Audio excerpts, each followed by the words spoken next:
Hello. Okay, I don't know if I can hear, but you guys tell me, okay? Put this down. Well, welcome. Let me see if I'm online. Trying to see what's going to happen here. Create highlights. Let's see.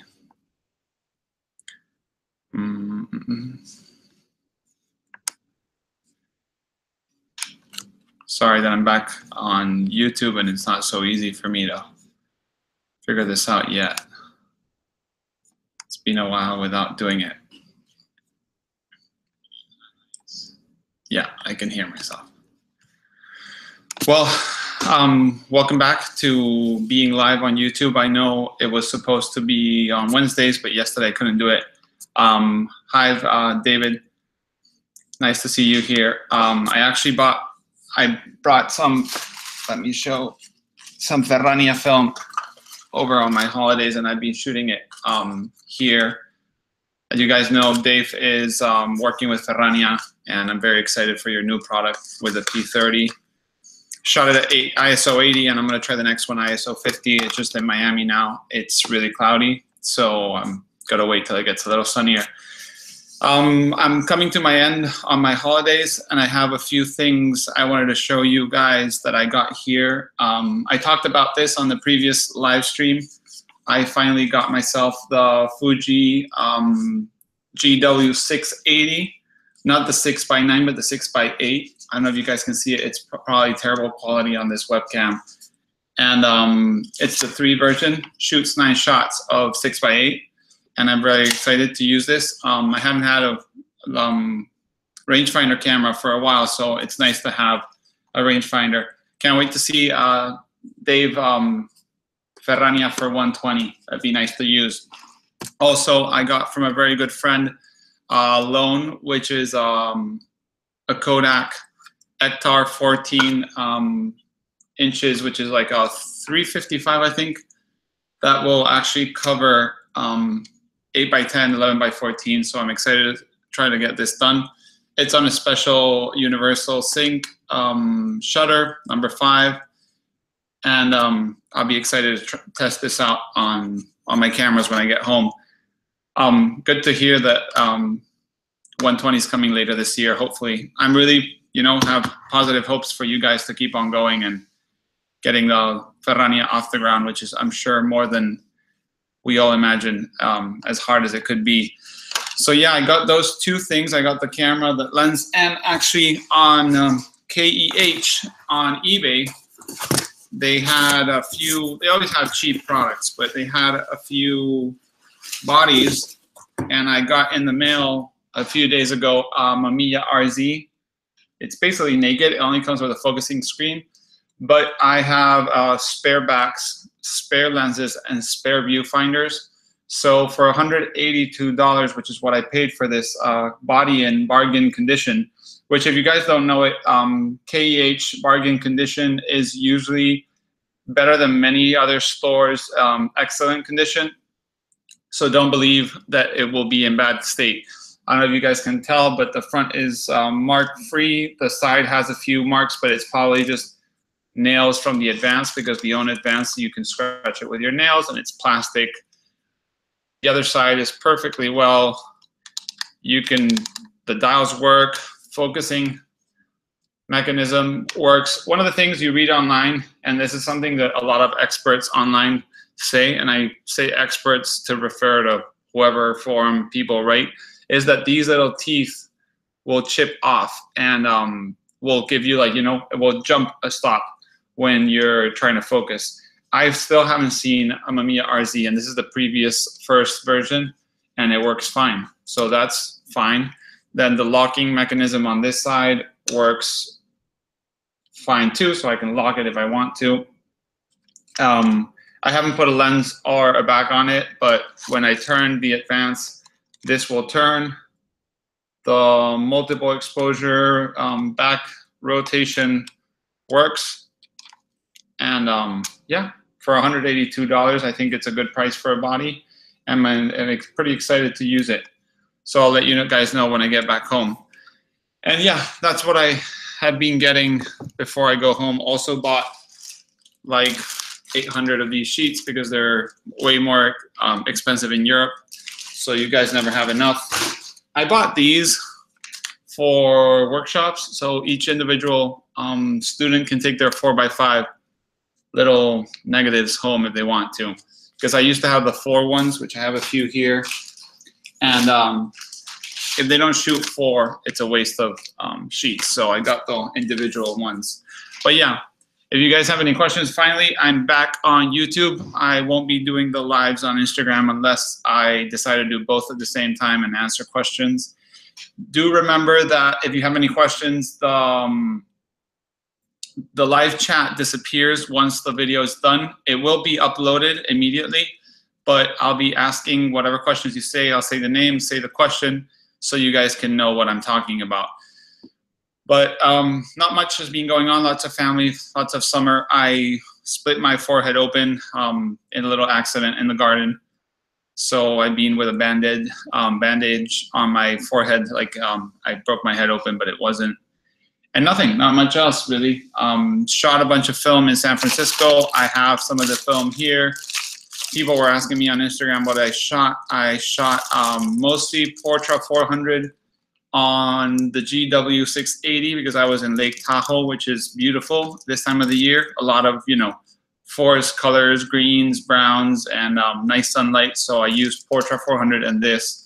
Expose it at 400. I don't do that whole overexposure. I don't think it's necessary, at least for my shots. And then in San Francisco, as maybe some of you guys don't know, San Francisco has a bunch of fog and clouds, and you basically, it's just looks like where I live. It's very gray.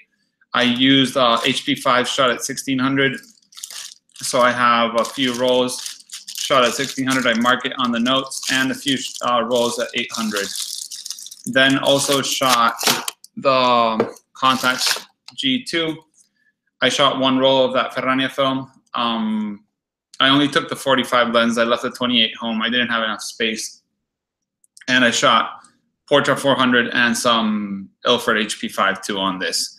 So yeah, any questions you guys have, as always, feel free to ask. I didn't get a lot of questions during my time here because I know people have understood I was on holidays and I didn't get a lot. So it's up to you guys to ask. Hi, Pedro. Summer in San Francisco is like winter. Yeah, that's what I think there's an old saying from someone that said the coldest winter was a summer in San Francisco. So yeah, we were ready. We had coats and stuff, and being from the north of Spain where it's cold, I was ready for that. But yeah, I took black and white pictures, pushing film because I wanted that extra contrast that you don't get because of the, you know, like lots of fog and stuff like that. We managed to make it to the Golden Gate Bridge and ran in, took a few shots, ran out, and saw how someone's car was broken into just in front of us, basically. So if you do go, beware that don't leave any valuables in your car when you're there. Even though they say have signs everywhere, I wish they had a cop car there to make sure it doesn't happen. But I guess the signs are cheaper than a cop.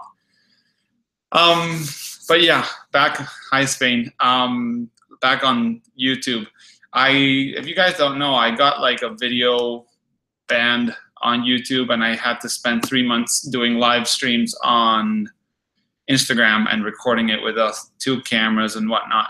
So now I'm back here. I will do more live streams just here every Wednesday, even though today's Thursday. Yesterday I couldn't. Yeah, Dave says that's sort of a general rule for the US. Yeah, I would say, like, gear-wise, I always carry this Domke, which is one of those waxed ones, and it looks so kind of, I would say, low-key that nobody really realizes that photography equipment is in here. And everywhere I go, I have it ready behind the car, the front driver's seat, and when I get out of the car, I pull it out. I never leave it in the trunk, so I never open a trunk in front of anyone, even if there's suitcases. Thank God there's tinted windows in most cars here, and I pull it out of my car so no one can see. But yeah, I only carry whatever I can carry in here.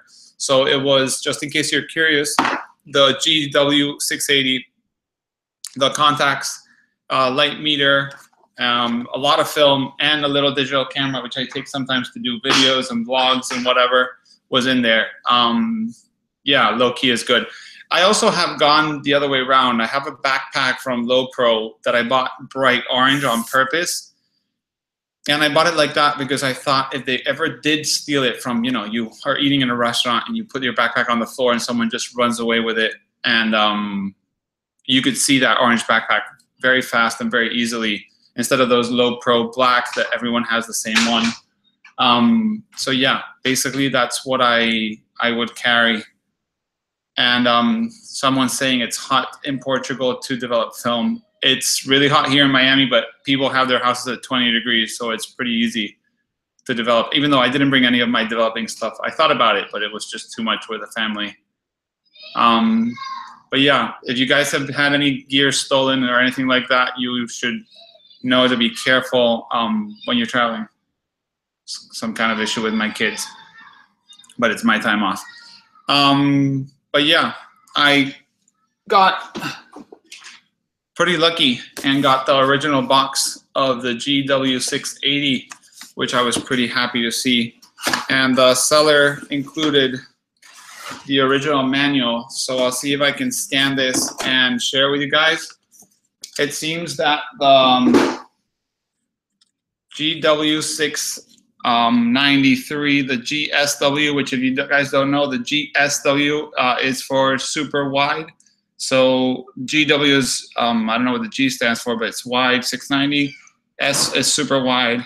And the 680 and the 680 GSW, that's probably rare to see. Yeah, I know, I can't throw the box out, but the problem is I gotta put this in a suitcase, and boxes and suitcases don't work well together. So yeah, and also another thing I did buy, I haven't shown, let me see, is one of these Pelican boxes. It's the 1614. I travel everywhere with the 1510, and now I bought the 1614. And the 1614 Pelican, which is the 1610 with padded dividers, is actually pretty big, and you can't put it in the carry-on on the airplane.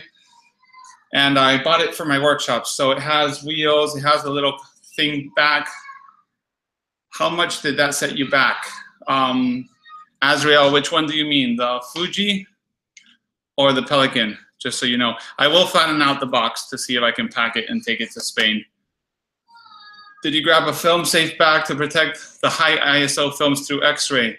Dave, I never traveled with those X-ray safe bags, because what I heard is the X-rays, they would just tune it up and fog your film. I always put everything through the carry-on. I don't even ask for hand inspection anymore. And that I travel with a lot of film. I've never had an issue with X-rays, and I have never actually problems. These HP5s push the 1600. I hope I don't have any issues, but I've never had a problem with them. So I don't do any special bag or anything. And with 2 kids, I go through myself, smile, and if they want to open anything, they'll just open it. I let them do it in front of me, though. Azrael was asking, the Pelican case was, I think, in B&H $273 or $78. The black one was a little cheaper, but I got the dark green. I like to have a different color than everyone else, just so I can recognize my own bag when it arrives. I always put a few stickers so I know it's mine, and that's what I do. Film bags don't work. They just turn up the volume. As Azrael says, I've never had an issue. The only film Dave has had a problem was Delta 3200. Yeah, I've never had an issue. I've had friends have issues with Tri-X. I've had friends have issues with HP5.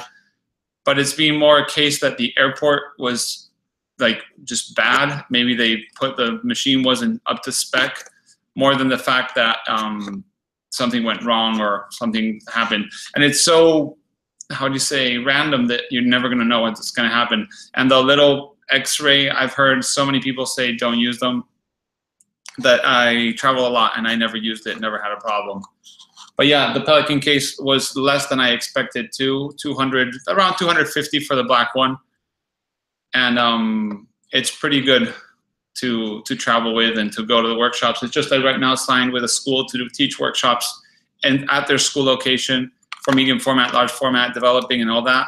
And I just wanted something I could carry a bunch of medium format gear. So in there, I'll have 3 Hasselblads. I put the Fuji. I'll put the 2 Mamillas, because now I'm going to have 2 Mamiya RZs, 2 Pentexes, and I'll just travel with that on the Metro, Tube, Underground, whatever you guys call it. But it's much easier. And Dave says he got sine wave like fogging. Yeah, the X-rays mostly will have, through your negatives, you'll get like a little, like if it was like a wave, you know, like those music waves that you can see, like it was a very constant ocean. And that's usually X-ray fogging. If you have any other issue, usually it's not X-rays, but it's like a little curve going up and down. And that means you got your film screwed up by that. So yeah, X-rays, be careful. And but yeah, I'll develop all this as soon as I finish my darkroom and I build it and start developing. I'm pretty excited to do the Ferrania first. I must admit, I'm curious to see how it comes out, even though I'm just happy to see the product out. So as I said before, I support that they're coming out with something new, and it's pretty exciting. I did buy 1 roll of the Japan camera Hunter 35. I haven't used that film before, haven't shot it before, so I only bought 1 because I had to buy quite a bit of film, and I didn't want to make my, you know, like, how do you say, the bill too high. So I just used that. What am I going to use with P30? Dave, I'm going to use HC 110s, which I use all the time. I saw on your general practices that you guys use the 163 Delusion. I'm a 131, so I was going to try to test it out with 131. I don't know if you guys have times for that yet. I haven't downloaded, I think, maybe the latest. Ferrania P30. I want to Google it, even though you were there to answer if it happened. But let's see what it says. Yeah, I want to do HC 110 and B. So if you have the time for that, that'd be great. I use Jobo, so it's constant agitation or rotation, which I never had an issue with any other film. But I do understand this film is a new, an old new emulsion or new old stock kind of sort of thing, and maybe it needs a different treatment. Best practices, oh, updated August 4th. Maybe you guys put in. If you guys are curious where I went to find that, just Google Ferrania, Ferrania P30 or Ferrania.it as Italy /P30 / and they have the best practices here, which is version 1.5, and it says very nicely updated August 4th, so you guys can check when was the last update. It tells you how to do these things. And they did include B, so it says 5 minutes, small tank, 5 agitations every 30 seconds. I'm gonna go with Jobo, so I'll let you know how it goes. HC 110 is aggressive. I know, I just used to use D76, but I'm not a big fan. I'll be careful, I'll go slow and, you know, make sure I pre-wash like I always do and see how it goes. I mean, I have 5 rolls, I've shot 1, shooting the other one in Miami, probably because I'm leaving. I have a Film and Beer in Miami, so if anyone is watching from Miami, go to filmandbeer.com/meetings, and there you should have Miami. It's going to be in downtown. We're going from 4 p.m. to 8 p.m.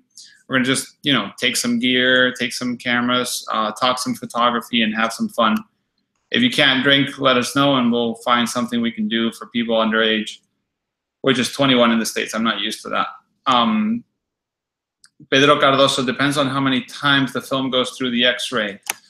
Actually, I always thought it was not that big of an issue because it says, I mean, I've seen my film go through so many X-rays and never had a problem, but there's a website, and this is a really good resource, called Printer Addict. Printer, like any kind of printer, and then Attic, ATTIC. And this is run by a guy called Roy. Right now I can't remember his last name. And he's got one of the best blogs with like very interesting data. And one was a very, very, very good field test about traveling with film. I have it here. December 2016. I'm gonna actually see if I can copy and paste it so you guys can see it. And I'm gonna actually see if I can copy and paste it on the description, because that would be useful for you guys. Let me see. Hi, Hao. Let me post that so you guys can see a real good test for traveling with film. It's there. Do you have an all-time favorite film? I have to say Portra for color has been my favorite ever since I tried Portra, the NC version and the VC, which was the vivid color and the natural color. And HP5 has been very good with me. Tri-X didn't work so well, and not because of anything, just I think I had some bad batch. T-Max is really good, but I don't really like the extra sharpness. I know a lot of people love it, but to me, I kind of like my pictures with a bit more character. And apart from that, slide film, I would say I loved Astia. It was Fuji's, I think it was a film they used for, how do you call it? Magazines, editorial, was Fuji Astia. It's probably long time expired, anything you can find. But those were my favorite. If I had to choose one today, it would be Portra and HP5. And I hope soon enough, Ferrania can become one of my favorites. I'd be happy to support people pushing film. Depending on how much contrast you want, go 5 minutes if you want high contrast, go longer if you want to open the shadows and burn in the highlights more. Well, thanks for letting me know, Dave. Yeah, Dave, you should check that Printer Attic. Talk to Roy. He's a really nice guy. He's got an app too for cell phones, which is free on his website, even though I guess it's important to support. So if someone wants to buy it, it's one of those apps that helps for film shooters. I think it has reciprocity and stuff like that. I've actually haven't downloaded it yet because I'm not a big phone app photographer. He's got this online version of the program, but he's a great guy. He's got it on Google Play. I guess he doesn't have it on iPhones. I'm on Android, so I could exposure correction, timer function, user manual. He's got there setting the emulation mode. So yeah, it's pretty nice. Shutter speeds. He has filters, compensation. And he's super nice, and I love his articles. So they're well done, well researched, and not just any random findings from one day shooting. It's proper stuff. I will enjoy it. Let me see if I can add that to the description if my computer wants to work. Let me see if I open too many. I think I opened too many tabs. I'm gonna see if I can put it here. Let me see, under the description. Ooh, it's gonna take me out of here.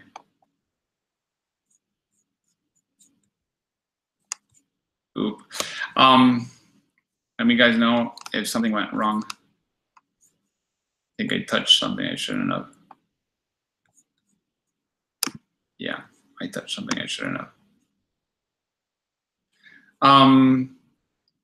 Sorry if you had said this already. What's your main 35 camera? So my main 35 camera is probably my Leica M2. It's what brought me back to 35. I find the lack of functions helps me. It keeps out of the way. At the end of the day, I mean, this is the Fuji, but at the end of the day, it's basically a smaller version of something like this. So it's very easy. I love the Leica has, just the speed dial and the aperture on the lens. Focusing is fast. No extra frame lines per focal length, which is, I think, except for the Leica M3 with the 50, it's the only other Leica that I know has only one frame line per focal length. So if you're using a 35, you get that line. If you use a 50, you get the smaller square. And if you're using the 90, you get the smaller square, but nothing else. So that's what got me back on 35. I really enjoy shooting with a Leica. This year, I decided to come with the contacts just to test it out. It's fun, but I do seem to miss a lot of shots because I'm thinking about where I'm focusing.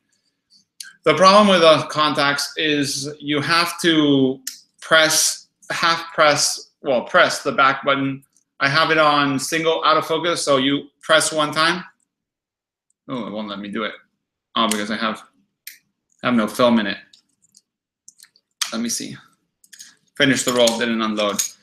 Another thing I don't like about the contacts is, which I guess a lot of people like, it leaves my leader out. So if you don't remember to put it back in, you might reload it again. So that's not very nice in my opinion. But yeah, I keep on looking to focus and then I miss my shots. You see, you gotta half press the back or half press the front. And I don't like that. I like shooting without having to do that. I just like focusing. So this will probably stay as a workshop camera and I'll focus on my Leica. So that's my favorite 35. Dave was asked, any news on 120 Ferrania? He said later this year if everything goes to plan. Dave, I'm gonna ask you, is it gonna be 120 for the P30 or 120 for the slide? I mean, I'm sure it'll be more the P30 than the slides, considering the emulsion's already ready. But just had to ask just in case. Simon says, if I shoot X-ray film in 4x5 camera, what is the best developer? I shoot X-ray in large format, and I use HC 110. You can use D76. Okay, 120 is going to be coming out from Ferrania, the P30 emulsion, which is great. Color film is still, no worries. I'm telling you, I'm very happy with what you guys are doing. I'm happy to see products coming out. X-ray film on large format, I use HC 110. I expose around 100 ISO to 80, and I develop for around 7 minutes and a half, and it comes out okay. It is a very low contrast X-ray film, or at least what I'm getting is a very low contrast, so I pushed it a little bit more from what I was getting, but I'm not an expert. You should check on the large format forum. There's a few very, very, very, very long threads about X-ray, and it works really well. If you have D76 and Rodinal, basically, I would test it out with D76 and see if you like it. If you need a bit more punch, go with Rodinal, which gives a bit more contrast, and well, it depends on the dilution, but you'll have a good result with that. What I've been using is HC 110, but I have done D76. How says, so far I have heard that if your film's ISO 400 and below going through X-ray will not gonna damage the film. Does this apply to large format films since they have larger size? No, X-rays act the same on whatever size of the film you're using. Either it's huge or small. X-ray is gonna be worse. What is true is if you have any effect on your film by small, even if it's a small effect, if you're shooting smaller format, it'll be worse because you're probably gonna have to enlarge it more either in the darkroom or when you scan it. So any minor fogging or issue will be more obvious when you see it enlarged. So if you're shooting 8x10 and you have some kind of fogging very slight, you probably can kind of like, you know, contact print it and make it to look okay. But if you're shooting smaller format and you have any kind of problem with the fog, if you make it bigger, you're gonna see it as a problem. But yeah, you won't have a problem with HP5, FP4. That's what I shoot.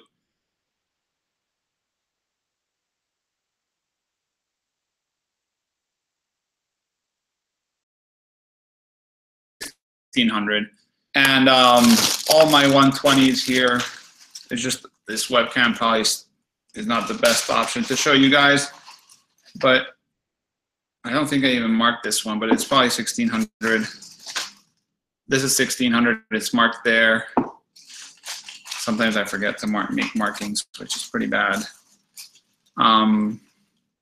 800 with this one. And all this film is going all through. It went from San Francisco, it went from Miami to San Francisco, one airplane back. And then I'm taking 2 more to go to Spain. So it's gonna be total 4 airplanes. Some of this film came with me from Spain, like the 35. So I lost my flight, 2 flight connections. So I ended up getting 3 to get here, 4 to go, 5, 6, 7 flights. So this will be 1,635 going through 7 airplanes, or 7 scanners. And that on Boston, I had to get out of the airport and go back in. So my luggage got scanned again. So probably like 8 or 9 X-ray scans through the machines. And I've usually never had an issue, but I'll let you know. I'll be going live when I go back. I will be arriving on Tuesday next week, and I'll go live on Wednesday. Sorry for not making the news too, guys. I've been extremely busy with family affairs, and I have the news scripts ready, and I brought my suit. I brought everything to do the news here in Miami, and I wanted to record it one of these days, but the weather is absolutely horrible right now, and a lot of rain and heat and humidity, so I probably won't shoot it here. But yeah, any other questions, please feel free to ask. I had a little film and beer in San Francisco, and it was nice. We had 2 people appear, which was great. I wasn't counting on anyone going because I gave, like I mentioned it like a day or 2 before. And we had one of the people that came brought the 50 millimeters 7 Artisans, the 1.1 that's been giving a lot of feedback on blogs and websites. And I have to admit, he shot it at 1.4, and the result is not that terrible. Camera that works pretty well. Coming to New York City anytime soon. Dave, I was there last year, and I was wanting to try to meet up, but I went for a week with my family, and it's very hard with 2 kids under 5 last year to do anything that wasn't family related. But I hope to go soon. I really want to go, and I would love to meet up with some people up there. I'm doing something in Miami this Saturday. I did something in San Francisco last week. But yeah, I hope to come back. Now that there's more cheap flights from Europe to the States, I hope to be flying back and forth if I can more often. I've been seeing flights for like $99 one way from like Barcelona to Oakland. I saw that WOW Airlines is going to have a $99, like I think somewhere in the States to Iceland and there to Europe for nothing. So yeah, I should go as soon as possible. But work is hard to get time off and go. But yeah, D76. Any other questions you guys have, let me know. I had a question from Svein, which commented or said hello before, about easels when they're a little bigger, about prices and what to do. If you guys are wanting to print and you want to get a bigger easel, sometimes it's best if you can get like a cardboard and cut it out and just kind of stick it to the table, put a paper, and maybe put some magnets or some weights, and that should work good enough. Easels are pretty expensive when they come in those sizes. 20 by 24 or anything like that can go up to €1,000 new, sometimes more. And he also asked me about sharpness in the darkroom. He was getting issues with sharpness. I would say, and they recommend when you're focusing on your enlarger on board, is to use your loop on top, or your grain focuser on top of a piece of the same paper you're going to be using. So you just grab the first sheet of bad paper from the first day you used it, break a piece, put it under your enlarger, put your grain focuser on top and focus, because maybe that 1/2 millimeter thickness of that paper, especially with fiber base that's really thick, will give you that extra non-sharpness and blurred image that you might be looking for. If you're not getting any sharp results, even with that, it probably could be a thing with your enlarger being not properly leveled. Make sure it's correct, you know, the board, the lens, and the film. This is the same thing as large format. Basically, everything has to be very parallel, especially for big enlargements. If you're getting like a strip that's pretty sharp, something could be, you know, if something's not straight, then you're gonna get like one part unsharp and the other one the same. Old lenses could be not as sharp depending on how they're conserved. Did they have any kind of fog, or inside you could have fungus or anything like that that could be. Stop the lens down, always a few steps minimum. And if the negative is not sharp, you can check it also on a light table and check with your loop. If you don't have a loop, just use well, this is not exactly the best example. Use a lens the other way around. A 50 millimeters, great. You put a light table and you can focus. It becomes a magnifying lens. And yeah, check out your negatives are sharp.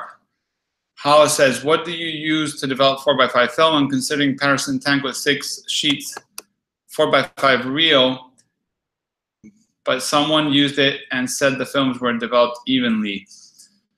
So for 4x5, I will go from what I think is best to what I think is less ideal. The best to me is the Jobo 3010 tank. It will let you load 10 sheets of film, uses very small amount of chemistry, but you will need a machine or a roller base. Some people put it in a little bit of water in the sink at 20 degrees and just spin it by hand, one way and the other one, and it worked great. The tank is not cheap. It's pretty expensive. The 3010 could be around $500 to $600. Secondhand, you can buy them sometimes for $300, $250, but they are worth their price, that's for sure. They're really good. Next thing down, I really enjoy the Jobo tank with the 2520 and the 2509N reel. It's a bit of a pain to load, but they're really good. It doesn't use a lot of chemistry, and you can use it hand inversion or rotation on the Jobo machine, and it will let you do 6 sheets of 4x5 film. I never had an issue with that. Then from there down, you can go to the SP445, which is that little tank that looks kind of like a flask. I think it's called a flask, like with like alcohol, like the little whiskey bottles that you can put on your jacket. That works pretty well. People have said that it's very good. It takes very little chemistry, and it can do 4 sheets. It has, I think, like 2 inserts that have film on both sides. It's priced very well. It's around, I think, $90 to $80, $90, maybe $100. And it takes very little chemistry. Hand agitation. They recommend to put some tape or a rubber band so the lid won't pop off. Sometimes when you're developing certain films, the chemistry will create some kind of gas and it will want to pop. That happens especially with C41 and E6 on the Jobos with the rubber lids. So you got to be careful and let something to hold it down. Then from there, the Patterson with the Mod 54 also works pretty well, but some people have issues that the sheets come loose. It's hard to load. Some people say, I don't think it looks too hard. And then you have the older versions. You have the Nikon tanks, which are pretty rare to see. You have the Yankee, which some people have issues with light tightness or chemistry coming out. You have the Orbital. I think it's called Patterson Orbital, which I've never used, but it's a funky little invention. But yeah, it depends on your budget and how much you're shooting. But the SP445 is a big, good one, cheap and pretty good to use. If you're doing a lot of film and you want to invest in something with a good lot of quality that will last forever, Jobo tank 3010 and a Jobo processor will be the way to go. Do remember that the Jobo big tanks, the expert tanks, won't work on the smaller Jobos, the CPE line. So you need a CPA or CPP, which are a little bigger. Well, they're kind of quite big. But yeah, that's what I would recommend. Let's see. Just saw this article on Petapixel. Yeah, I read that right now. The new Nikon D850 also doubles as a film scanner. Pretty cool. I was reading a bit of that on Facebook Nikon has come out with a new digital whatever camera that now has like an invert negative. But also they came out with an adaptation to put your film on their camera bodies. But I'm sure it has to work on every other camera because it'll be a Nikon mount. So if you have an existing digital Nikon or something you can adapt to the digital Nikon, like a mirrorless, you can probably scan your film. I know that's a big thing for a lot of people. I don't think I see myself scanning with a digital camera. Azriel said, I just bought a 4x5 pinhole camera, never shot it before. It just dropped it into a Patterson tank with a center column, came out fine. Yeah, a lot of people do the tackle method, which is they grab the film, they fold it like a tackle, like a Mexican tackle. They put a little rubber band and they develop it like that. Do remember to put the emulsion inside of the tackle. If not, that rubber band won't let emulsion develop. And if you get that line on the back of the film, just wash it and the back coating will come off and it shouldn't be an issue. But a lot of people have problems. A lot of people say it works. When it's like a 50% good and a 50% bad, I don't recommend it. Do you use only Ilford paper, or did you have any experience with any other papers like Foma, Rolly, Adox? I have only used Ilford, mainly because it's the easiest thing to find where I'm at, which is Spain. Foma is pretty popular too, but I haven't used much of it. Well, actually, I haven't used any of it. I started with Ilford, then went to Ilford Warm Tone, and in fiber-based, I use the Warm Tone, and it never gave me issues. So if something's not broken, I'm not going to try to change it. I do want to test more stuff for the YouTube channel, basically. Not so much for myself, even though maybe I'll get something out of it and I'll enjoy using a different paper, maybe cheaper paper, because the Ilford Warm Tone is probably one of the most expensive ones. And I'll let you know. Gonna have a video on that, Azriel. Oh, just watched your Ektar 30 Days on Film and I have to watch. I want to develop color film pretty bad now. Yeah, I haven't watched that yet, Azriel, but Azriel has a pretty fun YouTube channel too, if you guys want to check it out. Analog Adventure, it says it's, well, Pedro says it's too expensive to be a scanner. I mean, this is what people were arguing on the groups, even though I'm not a big digital talk guy, is who would buy a camera like that to scan their film. I think it's more about the fact that people that will own the camera for other reasons and might get the double benefit of scanning with it. And as I said, if they're coming out with a kit that will scan with a Nikon mount, you can use any existing Nikon camera to scan your film. So yeah, no worries, Azriel. That's the whole thing. If you have a D700 or D800 or anything like that, you can just mount, you know, that little mount they're going to come out with and scan your film and get, I guess, good results. I'm still not going to get into that. Howell says, thank you, that helps me a lot. I shoot every day, so at the end of the week, I get a dozen films. Howell, if you're shooting a lot, get the Jobo. I had used the 3010 tank at home. There's a video I have, which is kind of a semi-vlog kind of diary, where I developed 34 sheets of 4x5 in a day, and that's all with that one tank. So what I did was I would load that tank with 10 sheets, put it on the Jobo, develop. Then what I do is I try to dry it. They come with a sponge that's the worst. And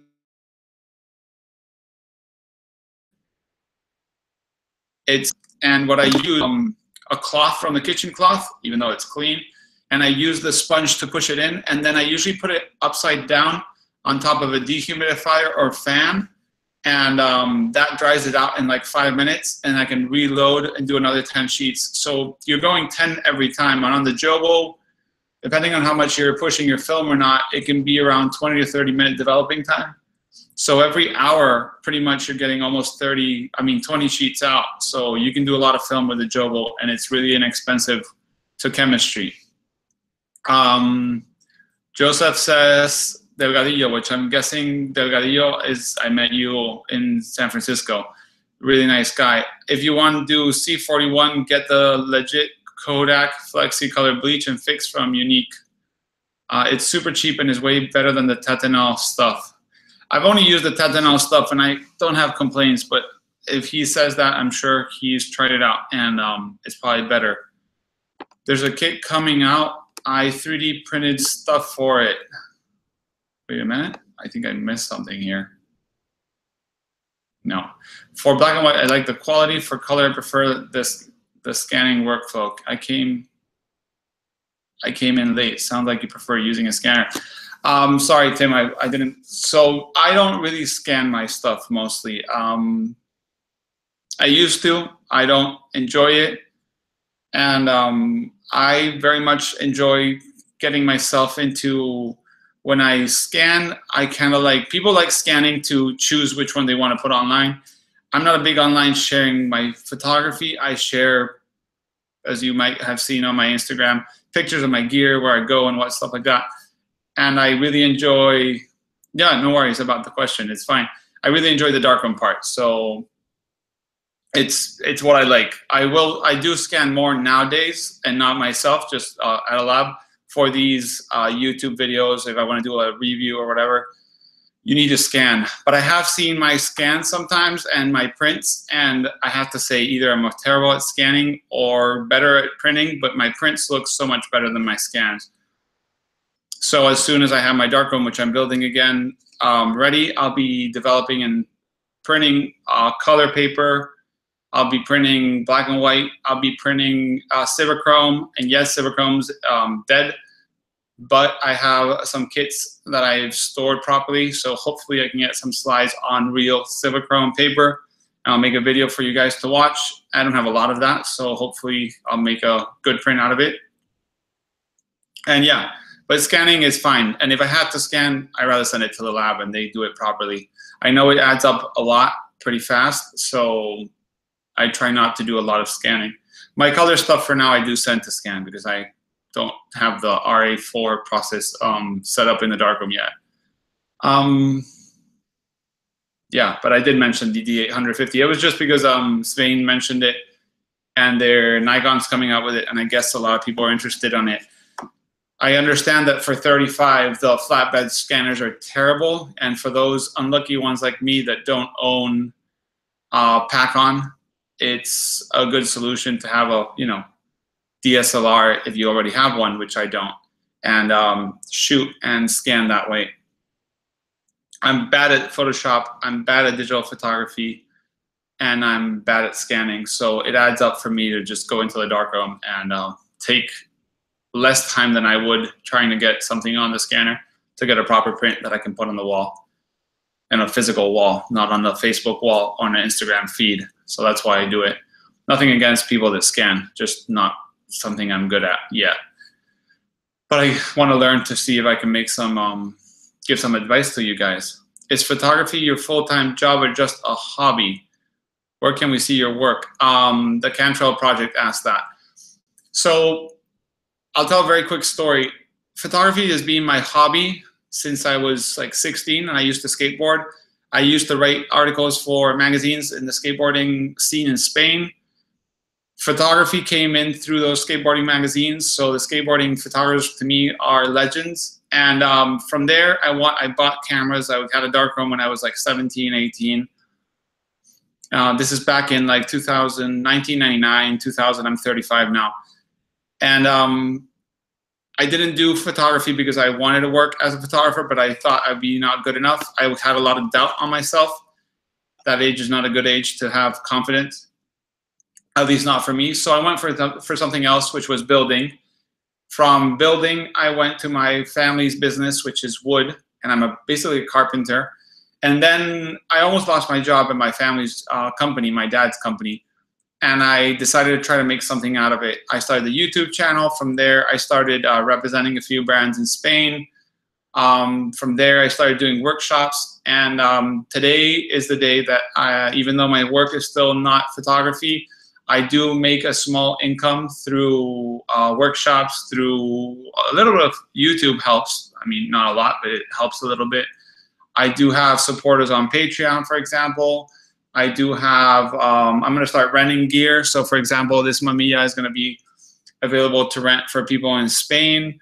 I do photography if someone wants large format shots or something like that in Spain, which is not very normal. I'll do it, but it's not my main income. I do get a little bit now, and I hope to see if my main job and my hobby job end up turning into the way that I can make my photography into a full-time. But I want to keep it true to what I enjoy, so I won't accept something I don't enjoy. So if you call me and say, hey, shoot my wedding digital, I would never do it. But if you tell me shoot my wedding on film, I might do it, depending if I can do it my way or not.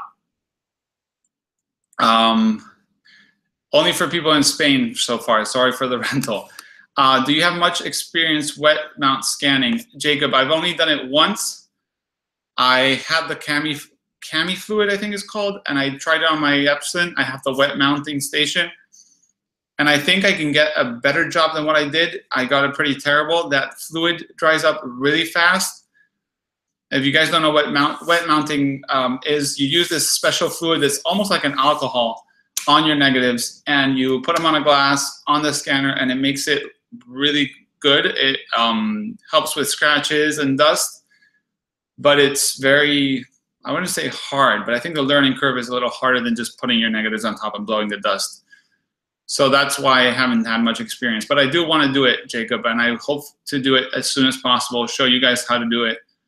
But I first want to ask a few people I know that do it properly, so I can give a proper tutorial to you guys. Analog Adventure, I really enjoy scanning, not so much a few months ago, but then I tried Silverfast. So easy and fun to scan color film with that software. I will be getting Silverfast, so I'll try to do it. Pedro Cardoso says, Azrael Knight, great video about developing. How does agitation frequency affect the negative? More on this. Well, answering kind of sort of in this conversation, the more you agitate, the more contrast you get. The more you agitate, the more grain you'll get. The less you agitate, also, you got to be careful. You might have inconsistent developing. And yeah, but it'd be interesting to see if someone will do a video comparing how much, difference. But for that, I have to say I would like to see someone shooting in the same condition, studio lighting, strobes, a background with different, little, like the test things, like, the little squares, little figures, dark highlights and whatnot, and shoot like 5 rolls, develop them differently, and check it out. That would be pretty awesome. And if that's what you did, Azrael, I'm missing out on that video. Can you print from slide film into the darkroom, or do you send it to a lab if you want to print from E6 film? E6 film is a positive, so you have to develop it onto paper with positive paper. So what you use is Cibachrome. It was a process owned by this company called Cibachrome that got bought by Ilford, and they came out with their Ilford-Chrome. But it's not the Ilford that we all know, but the Ilford in Switzerland that went bankrupt. And before they went bankrupt, they canceled Cibachrome. There's a few labs around the world that still do it. I think there's one in Paris and one in the States, at least that I know. And what it is you project the positive onto that positive paper, and you develop in the Cibachrome paper, or Ilfochrome, developers. And it's really hard, I've heard, but the results are amazing. And I have a few kits to be able to do it, and I probably will screw it up all the time, as I've never tried it out before. But I hope to get something out and share my experience with you guys, even though it's basically a dead process at this time. I've heard people doing it on RA4 paper as a black and white, then doing it on RA4. The problem you have is any kind of color shift is really hard to change doing something like that. So it's not the best thing to just go and experiment like that. We're in the last 5 minutes, guys, and we'll see how it goes. If you have any other last questions, let me know. I'll be back to my house next week, so I hope to get back on my normal routine of videos. Haven't done much here in my holidays, even though I brought all the equipment. But yeah, can you put a color negative in the enlarger and make a black and white print? Yes, you can, Zane. What you do is you put a black and white negative, and usually have to put a bit more contrast on your filters. There's probably a few tutorials somewhere printing C41 black and white paper. Let's see if we find something black and white. Oh, no, people are asking about the C41 black and white, not printing. No, I can't find it right now, but I'll try to see if I can find it and send you a link, Svein. But yeah, you can develop, you can print color negative onto black and white paper. Probably a silly question, but what's the difference in single grade or multi-grade paper? Tim, basically what happens is single grade means that paper is already set with a contrast from the factory. So all you have to do is give it an amount of time. Your negative will have a density and your paper has a contrast. So you hit it with light and all you can do is get, you know, not much out of it. So you can't make the blacks blacker and you can't make the difference between white. Basically the contrast is the difference between the blacks and the whites. And in the multi-grade paper, it's all in there. So you have all the contrast here and you control them with the filters on your enlarger. If you're doing it, I'm probably explaining this horribly, sorry. If you're doing a single grade, you don't need filters, you just shoot onto your paper and that paper will have that contrast. If you're using multi-grade, you can use all the filters in a specific way to change the contrast on that paper. So you can start with a contrast of 00, which is low contrast, and get the highlights how you want them. And then you can go to, for example, a filter 5, contrast 5, and hit it with your blacks and get what they call a split tone developing. And so it changes. It's not the same paper. One has one set of contrast and the others have all of them inside the paper, even though you have to make them come out with the filters on your enlarger. If you're using a color head, you can use the yellow and magenta to change that. And if you're using a normal head, you can use the filters that go either in the little cabinet or under the lens from Ilford. But they're different. What I use is, for example, single grade for contact prints, because I'm not in a rush to get like the best of the best contact prints if I'm doing 35 or 120. If I'm going for final contact prints to hang, then I will use multi-grade. And then I use multi-grade for enlargements from 35, 120, 4x5, 8x10. And just the contrast how I want. Sometimes I'll do split grade, sometimes I think experience has given me a bit of an eye to see what the negative looks like, to see what I want to get. And also depends on the scene. Jacob asks me, Hogarth was telling me how he wants to try positive print using RA4 and black and white chemicals. Do you have any recommendation to check out work people already have already done? Jacob, nope. I have myself to check it out and see how it's done if I want to try it. I haven't seen a lot of people do it, and I don't think it's easy in any way. I know Hogarth or Kyle wants to try it out, but I think it's not that easy or that simple. But I will try it out, and probably him and me will share notes on how it works and if it works. But yeah. Guys, it's 4 o'clock here in Miami, which is 10 o'clock there in Spain, which is when I usually finish. So I'm going to say thank you to all. Thanks for joining me once again back on YouTube. As always, I will be live next Wednesday, 9 o'clock Spanish time, which is, depending on the time difference, what is it, GMT +1 or +2. So yeah, thank you, and see you next time from Spain.